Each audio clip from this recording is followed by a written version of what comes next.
I'm Joanna Himes. I am happy to have my husband, Wes, back with me today. And we have psychologist and author of the No Wimpy Parenting Handbook, Dr. Kristen Wynns, with us here today. Thank you so much for being back with us. Glad to be back. Absolutely. So not only are we stuck at home with our spouses during this time, but we're also stuck at home with our kids. And we're struggling, we're frustrated, we're parents, we're teachers. We just don't get a break. So how can we handle all of this? Yeah, it's tough times. I think no matter how old the ages of the kids, there's different struggles. So I think honing in on a really good discipline system and how to have techniques for you guys to keep your cool are the main tips that I can hopefully share with you guys so you can survive these times. So my biggest frustration has been with our 5-year-old, just kind of the constant give and take with rewards and consequences. She earns the iPad, she loses the iPad, she earns dessert, she loses dessert. So we're just looking for a way to get some more consistent behavior out of her. Yeah, I think that seesaw tug of war is happening with a lot of us because we only have so much we can use during these times. So taking and giving devices and sweets is a common one. But I'm a really big fan of having a more consistent reward system set up. And I have a whole chapter on this in my book. The system I like is just a basic plan where you have certain behaviors highlighted that you really want to emphasize. And for little kids, it's great to have it on a visual in your refrigerator, and then they're earning decorative rocks or marbles in a jar, and that takes the guesswork and the emotion out of the moment, because then if the kid wants to watch a show or wants a treat, you just say, hey, do you have enough rocks or marbles in your system?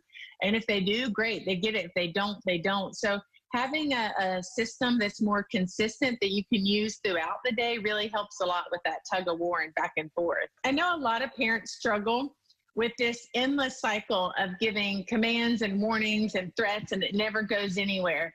So I think that's part of the frustration when you've asked a kid to do something 10 times. So in my book, I talk about something called command, warning, consequence, and that's where you should only give the command once, and if the kid doesn't comply, you give a warning. If you don't do it, this will happen. And if they still don't comply, you give the consequence. So boom, boom, boom, should not be saying it multiple times. And the families I've worked with who try this strategy say it greatly increases the kids' compliance and doing things the first time you ask. I guess my biggest thing is just trying to cope in a positive way with my frustrations with having, 2 children on top of me when I'm also trying to do work for my computer. Right. And it's so hard. I mean, we all lose our cool at some point, but one thing I really preach on, especially when I give big parenting workshops, is how important it is to keep your cool, because a lot of parents don't realize if you lose it and you yell and scream and turn red, you're actually giving away all of your power to your child. And then that makes them want to misbehave again because it's very empowering for them to see you lose it. So easier said than done, but I really encourage parents to try to take a breath.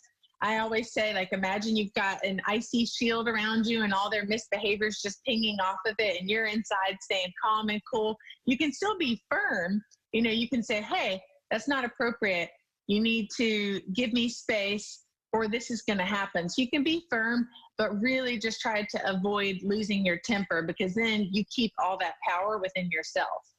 Perfect. Thank you so much for the advice. I know we've got some work to do here in our house. We've got a discipline system to set up.